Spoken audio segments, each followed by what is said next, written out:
Hallo Werkzeugfans, willkommen bei GoTools TV. Mein Name ist Sebastian und das sind die Go-News. Und das ist ein merkwürdiger Mensch, der mich fotografiert und der ist nackt. Nein, mein Name ist Sebastian und das stimmt nicht. Doch, nein. Mein Name ist Sebastian, das habe ich jetzt schon so oft gesagt. Hallo Werkzeugfans, willkommen zu den Go-News. Mein Name ist Sebastian und das wird auch nicht besser. Hallo, mein Name ist Sebastian. Besuchertage.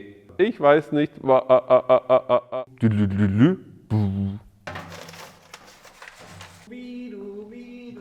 Papa ist fertig. Das war wirklich ein Werkzeugwunderland. Und da hat Bosch gesagt, ach, ja, was machen wir denn da, was machen wir denn da, was machen wir denn da? Was? Tatsächlich.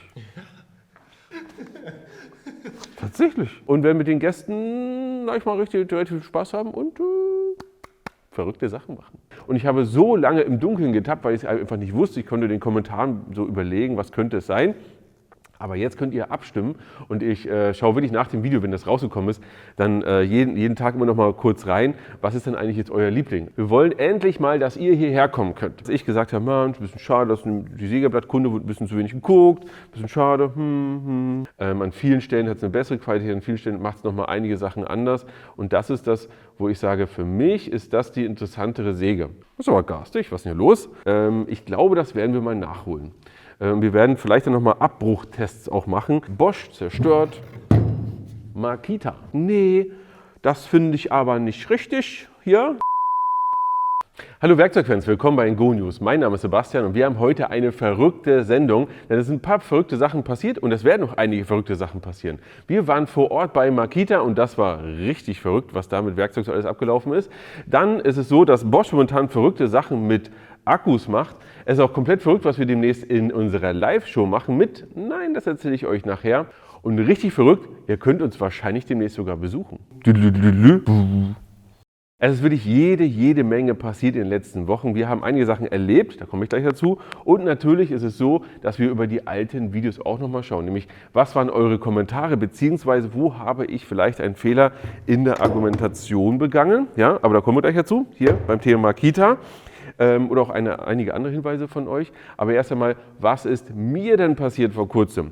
Und zwar war ich in dieser Woche, wo ich hier drehe, bei Makita vor Ort und zwar im Makita Service Center. Aber seht erst mal kurz selber.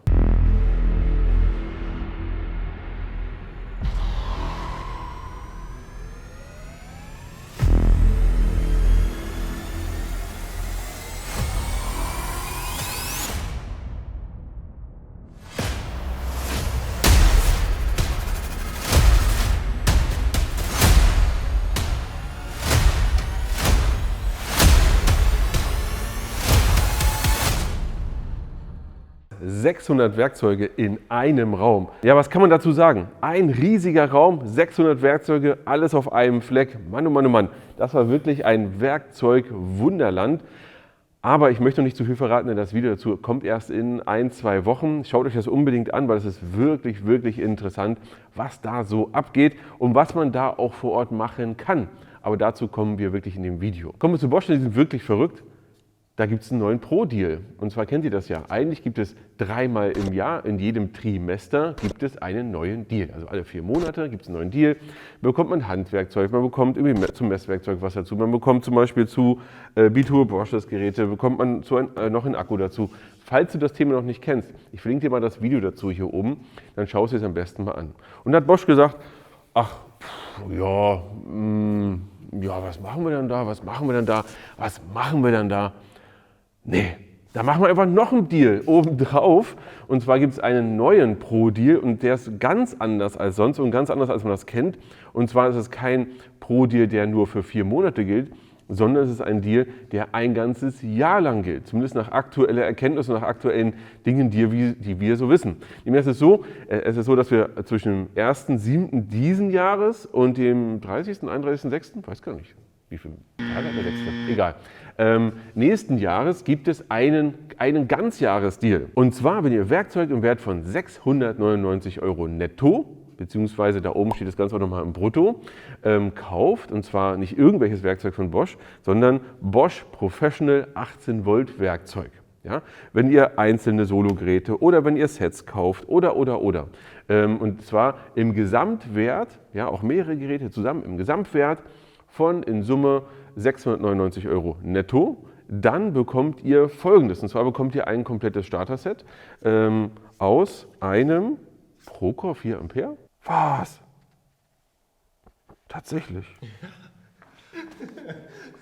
Tatsächlich. Okay, also ich habe mir gerade mal die Unterlagen angeschaut, die Bosch zur Verfügung gestellt hat. Das verwirrt mich. Das verwirrt mich wirklich aus folgendem Grund. Ich wollte gerade nicht glauben, dass das wirklich der Deal ist, weil dazu gehört ein 4 Ampere Procore. Es gehört wirklich ein 4 Ampere Procore. Dazu gehört ein 5,5 Ampere Procore, den du brauchst für die B2 Brushless Power. Und dazu gehört ein Ladegerät. Ja? Alle drei Dinge zusammen, machen wir hier so einen kleinen Tower, haben einen Wert von etwa 170 € brutto. Das bekommt ihr im Bosch Pro Deal gratis mit dazu. Wie, da komme ich gleich nochmal dazu. Was mich aber so überrascht hat, ist Folgendes. Und zwar der Procore 4 Ampere. Das ist quasi, wie kann man das sagen? Das ist quasi der Einhorn unter den Akkus. Also den zu bekommen ist extrem selten, weil der immer ausverkauft ist. Der ist immer ausverkauft, der ist nie verfügbar. Da kann man fast schon gucken, wo man will. Das ist wirklich relativ schwer zu bekommen, der Akku. Und dass Bosch jetzt sagt, ach komm, den hauen wir einfach mal so einen Deal mit raus. Ja? Das hat mich jetzt wirklich ein bisschen aus der Bahn geworfen. Wie könnt ihr das Ganze machen? Ihr kauft einfach Werkzeug in der Höhe des Betrags, den wir gerade genannt haben. Und dann geht ihr auf die Bosch Pro Deal Seite, registriert das Werkzeug und sucht euch dann eure Prämie aus, in dem Fall hier das Starter-Set. Und dann bekommt ihr es direkt vom Bosch zugeschickt. Wichtig, vom Bosch, nicht von eurem Händler. Boah, also ist schon eine ordentliche Summe, die du kaufen musst, aber du bekommst auch ordentlich was dazu. Und ich liebe den 4 Ampere Procore, weil er so schön klein ist. Ja? Der ist sehr flach und hat ordentlich Leistung, reicht für die meisten Sachen eigentlich. Außer natürlich für B-Turbo. Brauchst du das? Nächstes Thema. Kommen wir zur nächsten Sache, die ist eigentlich sogar das Verrückteste, was wir überhaupt hier machen, nämlich ran ans Werkzeug, die Live-Show. Woher kam das Geräusch? Merkwürdig. Auf jeden Fall ist es so, dass wir diesmal auf euch gehört haben. Wir hören natürlich eigentlich immer auf euch, aber wir haben das jetzt ein bisschen ausprobiert und ihr habt gesagt, Mensch, macht das doch mal an einem Samstag. Wir wollen das Ganze jetzt machen, nämlich wir haben das um einen Tag verschoben und werden das dieses Mal am Samstag machen um 20 Uhr, 16.07. Seid auf jeden Fall dabei, denn wir machen ein paar Sachen anders und zwar werden wir wahrscheinlich, wir arbeiten noch mit Hochdruck dran, auch Gäste mit da vor Ort haben und werden mit den Gästen manchmal relativ Spaß haben und verrückte Sachen machen. Apropos live, da war ja noch was und zwar, ich werde euch wieder anrufen im Live. Klingt komisch, ist aber so. Und zwar haben 2 von euch die Chance, einfach mal in der Sendung sogar 2 Dinge zu gewinnen. Nummer 1, wenn ich dich angerufen habe, kommst du automatisch in den Lostopf. Nämlich das ist sogar schon der Hauptgewinn. Du kommst in den Lostopf und alle, die ich in der Live-Show angerufen habe, werden in diesem sehr kleinen, sehr exklusiven Lostopf sein. Da werden 10, 11, 12 Leute drin sein, glaube ich, im Jahresende.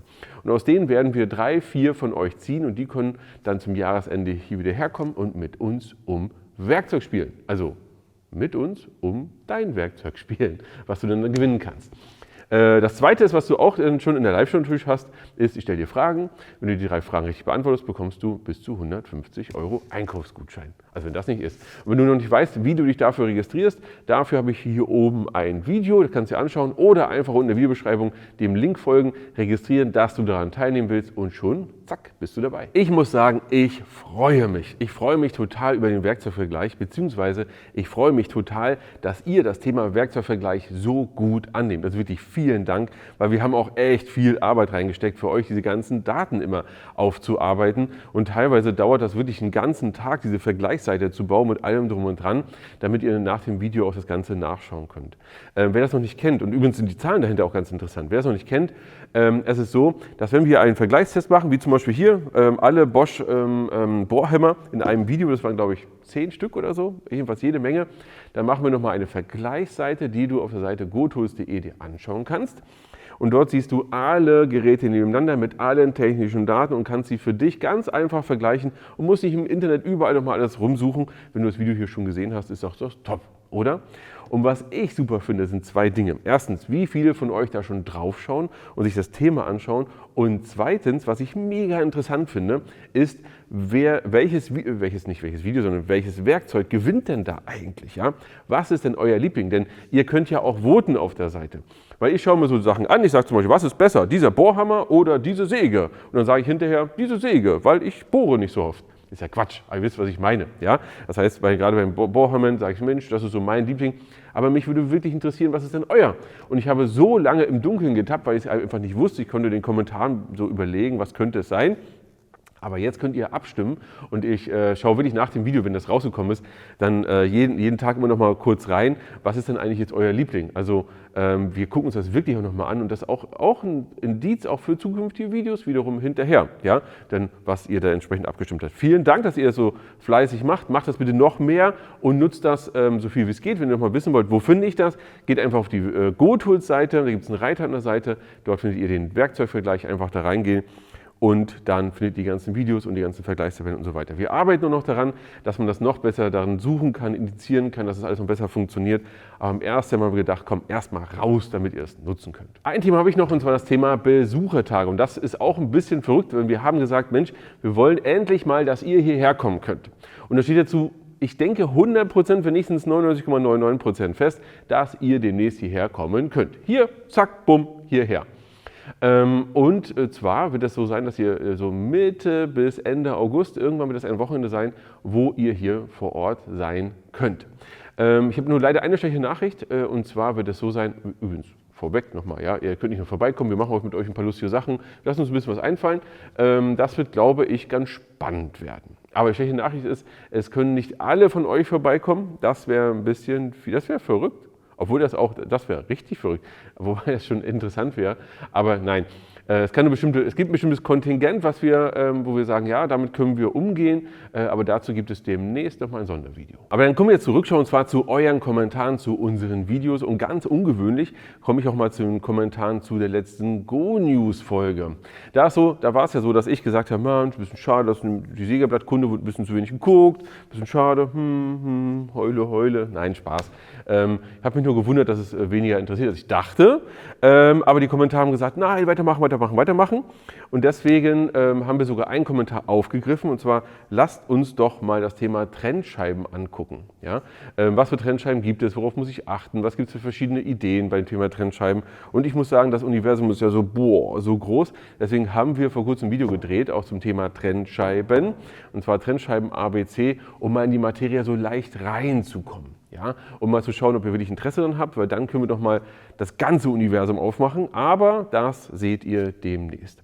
Anderes Thema war Thema Tischkreissäge. Wir hatten im Vergleich die große Bosch Tischkreissäge, die neue Hikoki oder Hikoki, ja. Schreibt mal in die Kommentare, ob ihr Hikoki oder Hikoki sagt. Gute Frage. Und dann hatten wir noch Bosch dabei, ja, die GTS 10. Da gab es mehrere interessante Kommentare und Sichtweisen. Nummer eins, einige haben gesagt, Mensch, da fehlt ja die Metabo. Ja, das stimmt, aber die Metabo habe ich gerade nicht da gehabt. Und ich wollte es auch nicht so groß machen. Ja? Wenn ihr euch für die Metabo interessiert, dann könnt ihr euch das andere Video anschauen und ihr könnt euch ja für euch selbst auch eine Meinung bilden. Als zweites war es so, dass einige gesagt haben, ja, ich finde aber die Bosch GTS 10 ganz toll. Natürlich, ja, das ist doch völlig okay, wenn du eine GTS 10 von den Eigenschaften besser findest für dich, weil das ist das, was ich ja immer sage, wenn du dir objektiv alle Eigenschaften angeschaut hast und sagst, ich möchte aber das haben, völlig fein. Ja? Gerade einige haben gesagt, ich möchte gerne einen Schiebeschlitten haben. Dann ist es natürlich so, dass die GTS 10 beziehungsweise dann eigentlich sogar noch mehr die Metabo mit dem seitlich angebauten Schiebeschlitten, der wirklich schön ist, dann schon eher eure Säge ist. Was ich sehr interessant fand, beziehungsweise auch nicht unerwartet fand, ist Folgendes. Viele von euch haben gesagt, Mensch, die Hikoki ist ja eigentlich so der Dewalt hier schon relativ ähnlich und das für mich reicht das. Ja? Und ich habe die auch mit der zufrieden und so weiter. Klar. Ja, freut mich, dass ihr das so seht, dass ihr die Säge gut angenommen habt. Und ich fand es auch schön, viele von euch haben gesagt, Mensch, wann gibt es die Säge oder auch andere Geräte von der Marke im Shop zu kaufen? Keine Ahnung. Ich selbst kann nicht sagen, ob es das im Shop demnächst geben wird. Wir werden sehen. Ja, dann kommt es vielleicht in einen der nächsten Go-News. Aber auch viele von euch teilen meine persönliche Meinung. dass die Säge von Dewald einfach noch einen guten Zacken interessanter ist als die Hikoki, weil die Dewald einfach wirklich bewusst einiges eine andere Qualität hat. An vielen Stellen hat es eine bessere Qualität, an vielen Stellen macht es nochmal einige Sachen anders. Und das ist das, wo ich sage, für mich ist das die interessantere Säge. Aber das ist ganz bewusst gesagt, für mich. Einige von euch haben gesagt, Mensch, absolut Preis-Budget-Sieger ist bei Hikoki. Kann ich verstehen. Ja? Immer, wie gesagt, wie ich eben schon beim Thema Bosch sagte, was ist für dich wichtig? Treff für dich eine Entscheidung. Kommen wir zum nächsten Video und zwar Bohrhammer. Und zwar habe ich ein Video gemacht mit allen Bosch Bohrhämmern in einem Video und das war ganz interessant, weil das ging vom kleinsten hier, ja, hört man auch. Hört sich fast schon ein bisschen traurig an, gegen den hier. Das ist aber garstig, was ist denn hier los? Nein, Spaß beiseite. Also, diese ganzen Geräte waren auf einem Tisch, alles hier und da, haben wir verglichen. Fandet ihr interessant? Ja, fandet ihr gut und lala. Viele von euch haben gesagt, der 28er, den fandet ihr am besten die Neuheit von Bosch.